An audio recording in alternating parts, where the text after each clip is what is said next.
Сәлеметсіздер ме, құрметті оқушылар? Бұл қарапайым математика және сіздермен бірге Мейірбек Жоламан. Бүгін біз нөмірі 3-ші сабағымызды бастаймыз. Екі таңбалы санның разрядтық құрамы. Сен екі таңбалы санды разрядтық қосылыштардың қосындысы түрінде жазуды үйренесің. Бірінші есеп, екі таңбалы сандардың разрядтар кестесіне қара. Әр санның ондықтары мен бірліктерін ата. Сандарды жаз.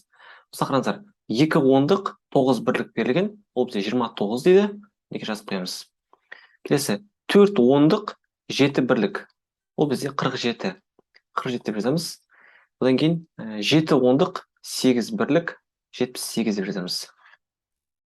Екінші есеп, Мәдидің туған күні қыркүйек айының нешесі? Осы санды ата және оны разрядтық қосылыштардың қосындысы түрінде жаз.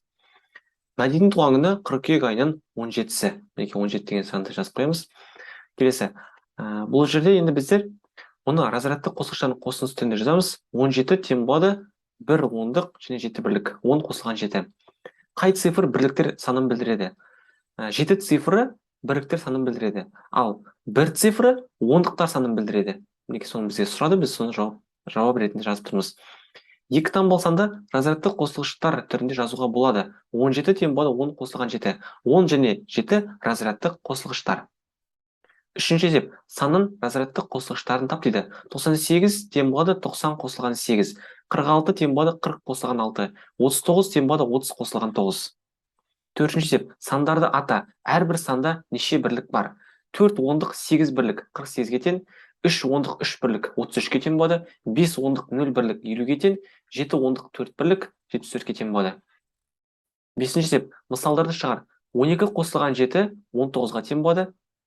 18 азайтылған 6 12-ге тең, 20-ға 80 қосқанда 100 болады, 90-ға 60 азайтылған кезде 30 шығады.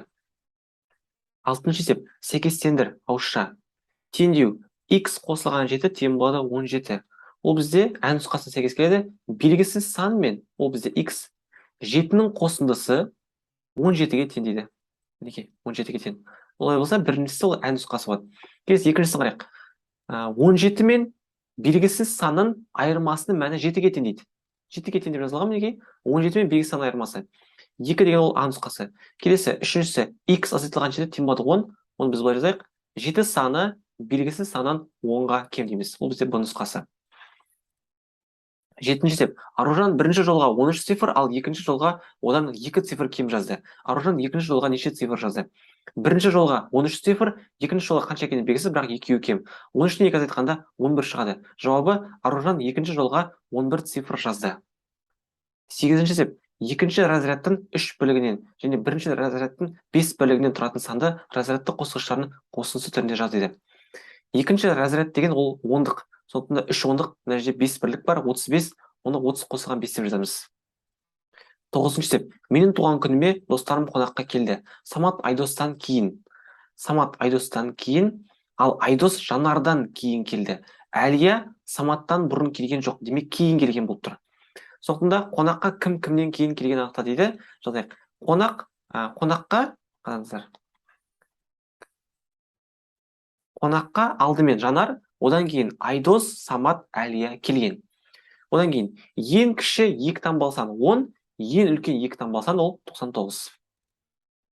Осымен құрметті оқушылар, біздер бүгінгі сабағымызды аяқтаймыз. Сіздермен бірге болған Мейірбек Жоламан. Келесі сабақта кездескенше.